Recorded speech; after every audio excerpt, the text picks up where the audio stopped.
Hello everyone, welcome back to easy English में आप सभी का स्वागत है। मैं संजय नेगी आपके सामने टाइप्स ऑफ एडवर्ब का एक टॉपिक लेके आया हूँ। लास्ट वीडियो में हमने पढ़ा था कि एडवर्ब्स के कितने टाइप्स होते हैं, कौन कौन से टाइप्स होते हैं, मैंने आपको बता दिया था क्योंकि वो कॉन्सेप्ट बहुत इंपॉर्टेंट था। तो एडवर्ब के सारे टाइप्स जो है ना बहुत ज़्यादा इंपॉर्टेंट है। तो मैंने आपको बता दिया ना कि एडवर्ब का काम क्या होता है, तारीफ करना होता है। नाउन और प्रोनाउन को छोड़ के बाकी सबकी तारीफ करता है, ठीक है। तो मैंने कल आपको बता दिया था कि एडवर्ब का जो पहला टाइप्स है वो क्या है, एडवर्ब्स ऑफ मैनर्स। तो आज हम बात करते हैं कि मैनर्स एक्चुअल में है क्या चीज़ है, ठीक है। बात करते हैं सबसे पहला types, number 1 adverbs of manner. देखिए जैसे मैंने लिखा ही राइट्स वेल। ही राइट्स वेल यानी कि ये क्या हमारे पास सब्जेक्ट है, ये वर्ब है और ये एडवर्ब है। अब यानी कि क्या बोल रहे हैं कि वो कैसा लिखता है, वो अच्छा लिखता है। जैसे कहा मैंने, वो अच्छा लिखता है, वो साफ साफ लिखता है, वो अच्छा बोलता है, वो फास्ट बोलता है, वो गलत बोलता है, वो बेकार बात करता है। जो भी हम क्या करते हैं, अब ये क्वेश्चन बताता है, एडवर्ब्स के मैनर्स क्या बताता है, they answer the question of how. They answer the question of how यानी कि ये हाउ का क्या करता है, आंसर देता है। अब यहाँ पे हमने क्वेश्चन नहीं पूछेगा, ये हमें आंसर बताएगा। यानी कि जो भी मैं बात कर रहा हूँ, ही राइट्स वेल, इसका मतलब क्या हुआ, वो कैसा लिखता है, वो अच्छा लिखता है ना। अब इसका मतलब डेफिनेशन क्या बोलता है, यहाँ लिखेंगे हम, they answer the question how. They answer the question how यानी कि ये क्या करता है, ये आंसर बताता है। किसका आंसर बताता है, हाउ का आंसर। यानी कि जहाँ पे भी आपका हाउ का आंसर हम बता रहे हैं, जैसे मैंने कहा कि she कुक्स very well, she कुक्स very well, she कुक्स good, she plays very well, I play very good, I play very well. Good नहीं आएगा, गुड तो हमारा एडजेक्टिव होगा, तो इसका एडवर्ब बनेगा वेल बनेगा, ठीक है। तो जैसे मैंने लिखा आई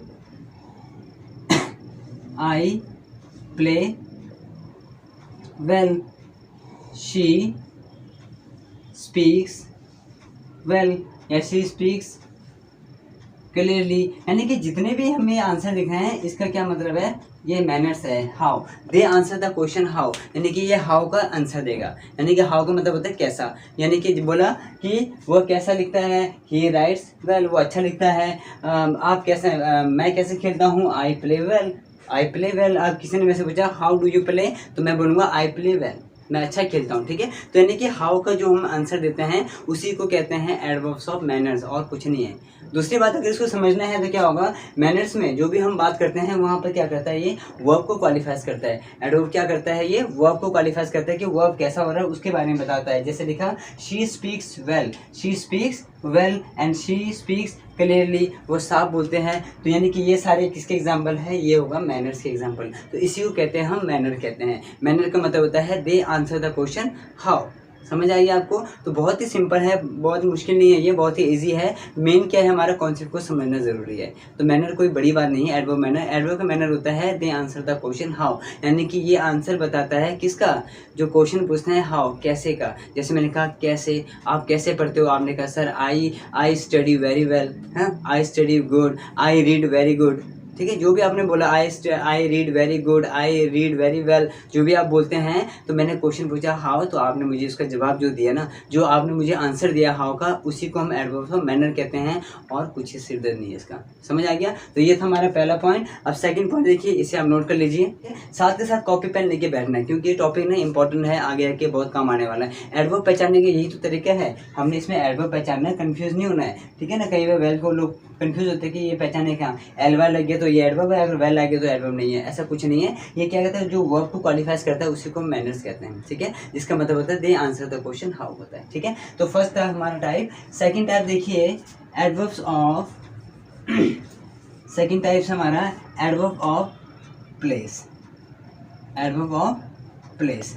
अब ये प्लेस का मतलब क्या हुआ, एडवर्ब प्लेस का मतलब क्या हुआ। अब यहाँ पे कोई जगह का नाम नहीं आएगा। देखिए एग्जांपल देखिए इसका पहले डेफिनेशन लिख देता हूँ।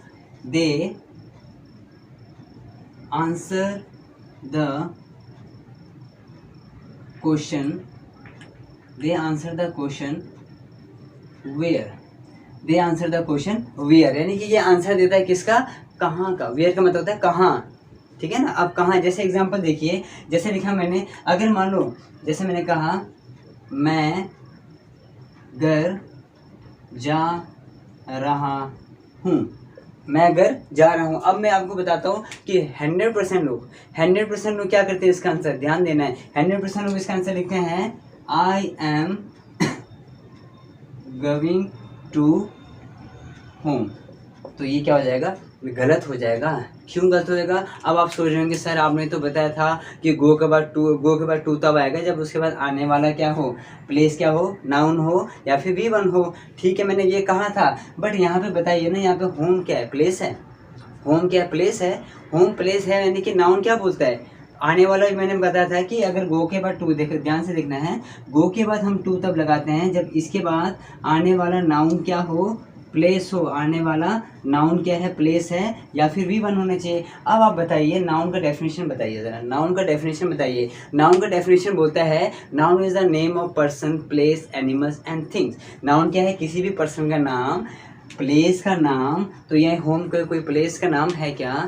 प्लेस का नाम नहीं है ना। घर देखो कितना सारा होम होता है होम क्या है, बहुत सारा है होम होता है। तो होम के कोई पर्टिकुलर प्लेस का नाम है नहीं है। तो यानी कि होम क्या है, अगर आपका मान लो अगर आपने बनाया है बहुत बड़ा बिल्डिंग बनाया तो उसको भी होम बोलते हैं। अगर मान लो आपने छोटा सा घर बनाया उसे भी होम बोलते हैं। But home is not a particular place name, ठीक है ना। यानी कि name of person, name of place, यहाँ पे कोई नेम ऑफ प्लेस का नाम नहीं है यहाँ पे, ये होम दिया है। और एक बात हमेशा ध्यान रखना है कि यहाँ पर जो है ना होम, यहाँ पे होम क्या होगा, ये नाउन का प्लेस नहीं है, ये नाउन का प्लेस नहीं है। इसीलिए यानी कि क्या करेंगे हम, यानी कि ये क्या होगा, ये नाउन का प्लेस नहीं है तो गोविंद के बाद यहाँ पे कभी भी टू नहीं आएगा। आपको ने बताया था ना, यानी कि अगर आपका प्लेस नहीं आता है, अगर प्लेस और V1 नहीं आता है तो गो का यूज़ कभी भी नहीं होगा, गो का यूज़ कभी भी नहीं होगा। यहाँ पे मैंने रीज़न बता दिया कि I am going to play. अब यानी कि ये क्या है, अब आप कंफ्यूज मत होना है। देखिए पहले इरेज कर देता हूँ इसे, अब मैं पहले इसे इरेज करता हूँ। अब यानी कि ये हमारा तो गलत है। अब यानी कि ये होम क्या बोल रहा है, होम बोल रहा है कि they answer the question where. अब ये वेयर बता रहा है तो ये होम तो हमारा हो गया, एडवर्ब हो गया, एडवर्ब हो गया। और एडवर्ब से पहले कभी भी प्रेपोजिशन का यूज़ नहीं किया जाता है। एडवर्ब से पहले कभी भी प्रेपोजिशन का यूज़ नहीं करता है। आपने कभी सुना कि प्रेपोजिशन एडवर्ब का तारीफ करता है? कभी सुना? नहीं सुना ना। बल्कि मैंने ये बताया था कि एडवर्ब का काम क्या होता है, तारीफ करना होता है, सिवाय नाउन और प्रोनाउन को छोड़ के सबकी तारीफ करता है। एडवर्ब क्या करता है, नाउन और प्रोनाउन को छोड़ के सबकी तारीफ करता है। बट यहाँ पे तो प्रेपोजिशन यहाँ पे एडवर्ब का तारीफ कर रहा है, ऐसा कभी कॉन्सेप्ट होता है सही? तो ये कभी भी ऐसा सेंटेंस कभी नहीं बोलेंगे। अगर मैंने बोला मैं घर जा रहा हूँ तो हमारा आंसर क्या होगा, आई am going home, I am going home. अगर मान लो मैंने यहाँ पे नाउन लगाना है, अगर टू लगाना है, अगर आपने टू लगाना है गोइंग के बाद, तो हमारा सेंटेंस क्या बोल सकते हैं, आप बोल सकते हैं I am going to my home. अब माई होम क्या हो गया, I am going to my home क्या हो गया, माई जो हो गया ना, नाउन से जो पहले आता है, यानी कि नाउन से जो पहले आता है उसे हम एडजेक्टिव कहते हैं। और यानी कि यहाँ पे क्या लग जाएगा, टू लग जाएगा। एडजेक्टिव से पहले हम टू लगा सकते हैं ना, एडजेक्टिव से पहले हम टू लगा सकते हैं। तो जो माई होम क्या हो जाएगा, ये हमारा नाउन हो जाएगा, ये हमारा क्या हो जाएगा, ये हमारा नाउन हो जाएगा। माई होम मतलब कि एक पर्टिकुलर जगह का नाम बता रहा है कि मैं अपना घर जा रहा हूँ। I am going to my home. अगर मैंने बोलना है मैं घर जा रहा हूँ तो हम कभी भी गोइंग के बाद टू नहीं लगाएंगे। क्यों? क्योंकि होम यहाँ पे एडवर्ब का काम कर रहा है और एडवर्ब का प्रेपोजिशन कभी तारीफ नहीं करता है। आपने कहीं सुना है, प्रेपोजिशन कभी भी किसी का तारीफ नहीं करता है। प्रेपोजिशन क्या करता है, पोजीशन को बताता है। अगर कोई मेरे हाथ में पेन रखा है मैंने, ये पोजीशन को बता रहा है। अगर मैं यहाँ पे खड़ा हूँ ज़मीन पे तो मेरे पोजीशन को बता रहा है। दीवार पे यहाँ पे बोर्ड लगा है, ये पोजीशन को बता रहा है। तो क्या करेगा, प्रेपोजिशन कभी भी एडवर्ब के बारे में क्वालिफाई नहीं करेगा। ये आपने लिख के लिखना है, ठीक है। तो ये नहीं कि अगर आप ऐसे करते हैं तो आपको गलत हो जाएगा, और अगर आप ये करते हैं आई एम गोइंग होम तो आपका 100% सही होगा। अब ये आपको मैं क्यों बता रहा हूँ, क्योंकि ये एसएससी में क्वेश्चन आया था। एसएससी में एक एग्जाम में क्वेश्चन आया था, MCQ आया था। इसमें से कौन सा सही है, हमने क्या, सब ने क्या कर दिया, 100% लोगों ने क्या कर दिया, इसको सही कर दिया, इसको सही कर दिया। क्यों? क्योंकि यहाँ पे पहले से रटा हुआ है I am going to home. तो I am going to home नहीं होगा। होम क्या हमारा वेयर है, यानी कि they answer the question where. अब यानी कि वेयर का मतलब कोई यहाँ पे पर्टिकुलर नाम नहीं आएगा, जैसे मैंने कहा। और एग्जाम्पल देखिए, जैसे एग्जाम्पल समझ आ गया आपको। और एग्जाम्पल देखिए, जैसे मैंने कहा मैं कहीं जाता हूँ, मैं कहीं भी जाता हूँ। मैं क्या बोला, मैं कहीं भी जाता हूँ। आप कहाँ जाते हो, जैसे मैंने पूछा आप कहाँ जाते हो, मैं कहीं भी जाता हूँ, मैं कहीं भी चला जाता हूँ। मैं कहीं भी चला जाता हूँ तो हम बोलेंगे आई गो समवेयर, आई गो समवेयर। अब यहाँ पे समवेयर क्या है, ये नाउन नहीं है ये, यानी कि नाउन का मतलब क्या होता है, नाउन का मतलब ये होता है कि noun is the name of person, place, animals and things. अगर मैंने कहा कि मैं दुर्गा मंदिर जा रहा हूँ, क्या कहा मैंने, मैं दुर्गा मंदिर जा रहा हूँ, तो हम बोल सकते हैं I am going to Durga temple. ठीक है, I am going to Durga temple. मैं प्राइमरी स्कूल जा रहा हूँ, I am going to primary school. मैं हाई स्कूल जा रहा हूँ, I am going to high school. यानी कि वहाँ पे पर्टिकुलर जगह का नाम आ गया ना, हाई स्कूल आ गया। अब स्कूल की बात करूँ तो बहुत सारे स्कूल आ जाएंगे, यानी कि एग्जैक्ट नहीं है। अब यहाँ पे क्या है, ये समवेयर क्या हो गया हमारा, ये हो गया एडवर्ब। और एडवर्ब से पहले कभी भी प्रेपोजिशन का यूज़ नहीं किया जाता है। वर्ब के बाद हम एडवर्ब करते हैं, और एडवर्ब किसको क्वालिफाइज कर रहा है, ये वर्ब को क्वालिफाइज कर रहा है। मैं जाता हूँ, आई गो समवेयर। ठीक है ना, तो ये हमारा एडवर्ब होगा, और यहाँ पे होम भी हमारा एडवर्ब होगा, इसीलिए हम यहाँ पे टू का यूज़ कभी भी नहीं करेंगे। आपको समझ आ गया कॉन्सेप्ट, यानी कि I am going to home कभी नहीं बोलेंगे, आपने क्या बोलना है, आई एम गोइंग होम। समझ आ गया। अगर टू लगाना हो तो बोलेंगे I am going to my home बोल सकते हैं। समझ आ गया तो कॉन्सेप्ट। अगर कोई भी डाउट है तो कमेंट कर लीजिएगा आप। अगर कोई मुश्किल आ रहा है, आपको समझने में दिक्कत आ रहा है, कोई कन्फ्यूज़न है, तो एक बार मुझे कमेंट करके बताइए कि सर मुझे समझ नहीं है, तो मैं दोबारा इस टॉपिक पे वीडियो ज़रूर बनाऊंगा मैं। ठीक है, तो ये था हमारा सेकंड कॉन्सेप्ट। अगला कॉन्सेप्ट देखिए, अगला कॉन्सेप्ट क्या बोलते हैं, पहले मैं इरेज कर देता हूँ। अगला कॉन्सेप्ट क्या बोलता है, अब देखिए adverbs of time, adverbs of time. अब यानी कि टाइम के बारे में बात करें। टाइम का मतलब क्या होता है, टाइम का मतलब होता है, इसका डेफिनेशन लिखेंगे, they answer the question when, they answer the question when. अब यानी कि ये बोल रहे कि they answer the question when, कब। मैंने कहा कि आप कब जाते हो, आप घर कब जाते हो, तो हम बोल सकते हैं, एग्जांपल देखिए, अगर आपने कहा I go to my home at 10 o'clock, I go to home 10 o'clock, तो ये क्या हो जाएगा, गलत हो जाएगा। क्यों, क्योंकि यहाँ पे टाइम की बात हो रहा है ना, तो ये मत समझना यहाँ पे एग्जैक्ट टाइम आएगा, यहाँ पे टाइम नहीं आएगा, यहाँ पे कोई पर्टिकुलर टाइम नहीं आएगा, यहाँ पे पर्टिकुलर नहीं आएगा, कॉमन टाइम आएगा। जैसे मैंने कहा व्हेन, आप कब जाते हो, तो हम बोल सकते हैं आई गो डेली, आई गो डेली, मैं डेली जाता हूँ। क्या बोला, और एग्जाम्पल लिखा, जैसे मैंने लिखा he came here yesterday, he came here yesterday, तो यानी कि यस्टरडे क्या होगा, ये एडवर्ब होगा, डेली क्या होगा, ये एडवर्ब होगा। तो यानी कि क्या बता रहे हैं, एडवर्ब क्या है, यानी कि ये हमारे यस्टरडे जो है ये टाइम को बता रहा है। जैसे मैंने कहा कि वो यहाँ पे कब आया था, ही केम हियर यस्टरडे, अब वहाँ पे टाइम नहीं करेंगे। जैसे अगर बोल दिया हमने ही केम हियर एट 9 o'clock, तो वो गलत हो जाएगा, 9 o'clock एडवर्ब नहीं होगा, वो एक पर्टिकुलर टाइम है, तो उसको एडवर्ब नहीं बोलेंगे। एडवर्ब का मतलब होता है कि जहाँ पर टाइम की बात फिक्स टाइम नहीं होता है, यानी कि यहाँ पे बात हो रहा है व्हेन की बात हो रहा है, तो यहाँ टाइम क्या होगा, पर्टिकुलर टाइम नहीं होगा, यहाँ पे हमारा कॉमन टाइम होगा। कॉमन टाइम मतलब वो कल आया था, किस टाइम आया था हमें नहीं पता।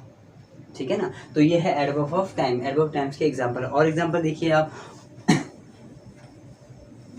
जैसे लिखा मैंने मैच जो है ना जल्दी समाप्त हो जाएगा, मैच जो है जल्दी समाप्त हो जाएगा, तो लिख सकते हैं हम the match will and soon, the match will and soon, तो यहाँ पे एंड क्या होगा, सून क्या होगा, ये एडवर्ब होगा। समझ आ गया, तो ये इसी को हम कहते हैं एडवर्ब्स ऑफ टाइम कहते हैं। एडवर्ब्स टाइम का मतलब होता है they answer the question when. समझ रहे हैं, यानी कोई फिक्स टाइम नहीं होगा, यहाँ पे 9 o'clock 2 o'clock 3 o'clock ऐसा कुछ टाइम नहीं होगा। यहाँ पे हम बात करेंगे कॉमन टाइम की। जैसे मैंने कहा कि मैच जल्दी खत्म होगा, अब कितना जल्दी खत्म होगा हमें नहीं पता, हमने जल्दी बोले फिक्स टाइम तो नहीं है ना। अगर मैंने कहा कि वो यहाँ पे कल आया था, कल कितने बजे आया, कब आया था हमें नहीं पता, बट आया कल था, सुबह आया था, शाम को आया था, दोपहर में आया था, तो उसी को कहते हैं एडवर्ब्स ऑफ टाइम। तो हमने इस तरह से पहचानना है, तो सून को देखे टेंशन नहीं लेना है, सून हमारा एडवर्ब होगा। क्लियर हो गया, तो ये था हमारा एडवर्ब्स ऑफ टाइम। अब नेक्स्ट कॉन्सेप्ट देख लीजिए, इसे इरेज कर देता हूँ। नेक्स्ट कॉन्सेप्ट है हमारे पास, नेक्स्ट कॉन्सेप्ट है adverbs of frequency. Adverbs of frequency. अब फ्रीक्वेंसी का मतलब क्या होता है? फ्रीक्वेंसी का मतलब होता है हाउ ऑफन। फ्रीक्वेंसी का मतलब होता है कितने बार। फ्रीक्वेंसी का मतलब क्या होता है? कितने बार। तो ये हम बताएंगे, they answer the question how often. How often का मतलब होता है कितनी बार, कितनी बार। हाउ ऑफन मीन्स होता है कितनी बार। जैसे इसका एग्जांपल देखेंगे। अब कितनी बार का मतलब क्या होगा? एक बार, दो बार, तीन बार, चार बार, ऐसा नहीं होगा यहाँ पे। 1 टाइम, 2 टाइम, 3 टाइम, ऐसा कुछ नहीं होगा। लिखा मैंने, वो हमेशा एब्सेंट रहता है, वो हमेशा एब्सेंट रहता है। तो हम लिखेंगे example, he is always absent. He is always absent. तो इसमें जो ऑलवेज है, ऑलवेज हमारा क्या होगा? एडवर्ब होगा। एडवर्ब कौन सा होगा? फ्रीक्वेंसी का होगा। वो यानी कि कितने बार वो हमेशा एब्सेंट रहता है, वो हमेशा एब्सेंट रहता है। वो अक्सर प्रेजेंट रहता है, तो हम बोल सकते हैं, या मैं अक्सर प्रेजेंट रहता हूँ, आई एम ऑफन प्रेजेंट। मैं अक्सर क्या करता हूँ? प्रेजेंट देता हूँ। तो यानी कि एडवर्ब हो जाएगा। तो इसमें ऑफन क्या हमारा एडवर्ब है, ऑलवेज हमारा एडवर्ब है। वो कभी झूठ नहीं बोलेगा, जैसे मैंने कहा वो कभी झूठ नहीं बोलेगा। तो हम लिख सकते हैं, he will never tell a lie. He will never tell a lie. He will never subject हो गया, ये हमारा हो गया हेल्पिंग वर्ब, हो गया हेल्पिंग वर्ब। और जो नेवर है, नेवर क्या होगा? नेवर हमारे पास क्या बन जाएगा? एडवर्ब हो जाएगा। नेवर क्या होगा? एडवर्ब हो जाएगा। यानी कि वो कभी झूठ नहीं बोलता है। यानी क्या नहीं बोलता है? वो कभी झूठ नहीं बोलता है। तो ये इसको क्वालिफाइज कर रहा है। तो ये हमारा ऑब्जेक्ट है। तो ये नेवर हमारा क्या होगा? फ्रीक्वेंसी होगा, यानी कि एडवर्ब ऑफ फ्रीक्वेंसी होगा। एडवर्ब एडवर्ब हमारा क्या होगा? नेवर हमारे पास क्या होगा? नेवर नेवर हमारे पास होगा एडवर्ब ऑफ फ्रीक्वेंसी होगा। क्लियर हो गया? तो फ्रीक्वेंसी का मतलब होता है हाउ ऑफन, कितने बार। समझ आ गया ना? अब नेक्स्ट कॉन्सेप्ट देख लीजिए। बहुत ही सिंपल है, कोई बड़ी बात नहीं है, कोई बड़ा टॉपिक नहीं है ये। अब जैसे हम बात करते हैं adverbs of degree. Adverbs of degree. अब डिग्री का क्या मतलब होता है? They answer the question, they answer the question how much. How much का मतलब होता है कितना। They answer the question how much. जैसे मान लो मैंने किसी को कॉम्प्लीमेंट करना है, किसी को मैंने करना है कॉम्प्लीमेंट करना है। जैसे लिखा मैंने, you are beautiful, you are beautiful. अब यानी कि क्या है, अगर मैं किसी को बोलूँ ना यू आर ब्यूटीफुल, तो वो थोड़ा इतना खुश नहीं होगा। जैसे कि हाँ ठीक है, थैंक यू सो मच, अच्छा लगे, थोड़ा सा हल्का सा अच्छा लगेगा। जैसे मैंने कहा कि आप बहुत खूबसूरत हो, यू आर ब्यूटीफुल। आप जो है सुंदर हो, खूबसूरत हो, यू आर ब्यूटीफुल बोलूँगा। अगर मैंने यहाँ पर लगा दिया, वेरी, यानी कि ये बोल, अगर वेरी ना लगाऊँ तो क्या बोल रहे कि वो जो है खूबसूरत है। अब यानी कि ये बोले कितना सुंदर है। अब वो कितना सुंदर है, अब हमने बताना कि आप कितने सुंदर हो, तो हमें क्या करना पड़ेगा? यहाँ पे हमें यहाँ पे बोलना पड़ेगा यू आर वेरी ब्यूटीफुल। तो वेरी जो आएगा, ये जो वेरी आएगा, ये हमारा एडवर्ब्स ऑफ डिग्री होगा। जैसे लिखा मैंने ही डज, जैसे लिखा मैंने he did this work very well, यानी कि उसने ये काम जो है बहुत बढ़िया तरीके से, कितना किया उसने? बहुत अच्छे से काम किया। यानी कि मैंने कहा ही डिड दिस वर्क, उसने यह काम जो है बहुत अच्छे से काम किया। तो इसमें जो वेरी आएगा, ये हमारा क्या होगा? एडवर्ब ऑफ डिग्री होगा। तो बताइए कहाँ है दिक्कत? कोई मुश्किल नहीं है, समझ लो ना बात को। फ्रीक्वेंसी यानी कि एडवर्ब जो है कोई मुश्किल नहीं है। और इसके मैंने सारे टाइप्स मैंने आपको बता दिया। और लास्ट पॉइंट रहता है, हमारा एडवर्ब्स ऑफ, या फिर इंटरोगेटिव एडवर्ब्स कहते हैं। ठीक है, लास्ट इंटरोगेटिव देखिए।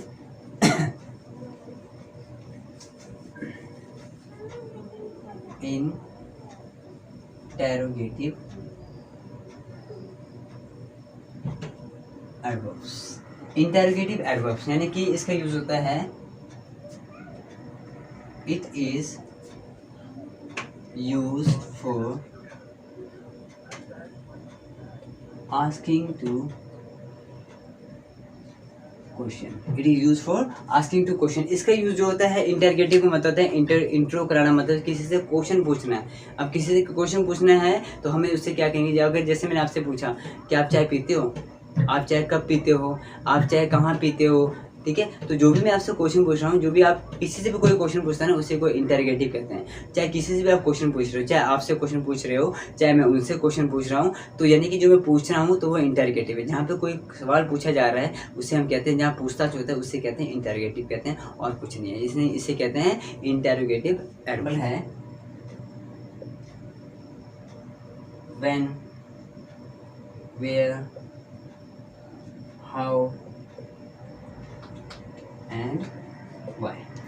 ठीक है। अब जो इसमें व्हेन की बात कर रहा हूँ, तो यहाँ पे व्हेन की बात क्या होता है, व्हेन का यूज़ कौन करता है, व्हेन का मतलब होता है टाइम, ठीक है ना। व्हेन क्या बताता है, एडवर्ब्स ऑफ टाइम को बताता है। ये किसको बताता है, ये हमारा टाइम को बताता है। और ये वेयर क्या बताता है, ये हमें प्लेस को बताता है। हाउ क्या बताता है, एडवर्ब्स ऑफ मैनर को बताता है। और वाई बताता है कॉज को, कॉज या फिर कोई रीज़न को बताता है। अब ये जो हमने सब पढ़ लिया है, ये हमने सब पढ़ लिया था ना। अब यानी कि वहाँ तो हमने इन सब में तो हमने क्या किया था, आंसर द क्वेश्चन, इन सब का आंसर दिया था हमने, आंसर दिया था। अब यानी कि यहाँ पे क्वेश्चन पूछना है। जैसे मैंने पूछा व्हेन को यूज़ करके क्या बोलेंगे, जैसे मैंने कहा व्हेन डू यू स्लीप, आप कब सोते हो, व्हेन डू यू स्लीप हो गया। वेयर के लिए हम बोलेंगे where do you walk, where do you walk, आप कहाँ चलते हो, कहाँ जाते हो। हाउ डू यू राइट, आप कैसे लिखते हो, क्वेश्चन मार्क लगाओ, ठीक है। वाई के लिए रीज़न बताया मैंने, कहा वाई डू यू क्राई, आप क्यों रोते हो। तो ये था हमारा इंटरोगेटिव। बताइए कहाँ है मुश्किल। जो इंटरोगेटिव में मैंने जो कुछ भी हमने किया है उस सबका निचोड़ निकाल दिया, यानी कि हमने व्हेन वाला भी किया है, वेयर भी किया है, हाउ भी किया है, हाउ ऑफन वाला भी है, सब कुछ आ सकता है इसमें। तो ये एडवर्ब्स है, कोई मुश्किल बात नहीं है। तो मैंने आपको एडवर्ब्स के सारे टाइप्स मैंने आपको बता दिया है। आई होप आपको समझ आ गया होगा। अगर नहीं आता समझ आपको तो वीडियो को रिपीट करते देखना है, 10 बार देखना है, 20 बार, 100 बार देखना है, कन्फ्यूज़ बिल्कुल नहीं होना। और अगर आपने इंग्लिश में बोलना है कि मैं घर जा रहा हूँ, तो हम क्या बोलेंगे, वहाँ पर हम बोलेंगे I am going home. I am going to home कभी भी नहीं बोलेंगे, क्योंकि होम क्या होगा, यानी कि क्या होगा, होम हमारा क्या बन जाएगा, एडवर्ब्स ऑफ प्लेस हो जाएगा। तो प्लेस के साथ यानी कि एडवर्ब से पहले कभी भी प्रेपोजिशन नहीं आता है, और प्रेपोजिशन कभी भी एडवर्ब का क्वालिफाइज कभी नहीं करता है। ठीक है, समझ आ गया था ये क्वेश्चन। अगर नहीं आता समझना तो एक बार वीडियो ज़रूर देखिए। अगर वीडियो नहीं समझ आता है तो कमेंट करके बताइए, तो दोबारा इस वीडियो पर टॉपिक बनाया जाएगा। ठीक है, तब तक एंजॉय कीजिए और इंग्लिश सीखते रहिए। All the best.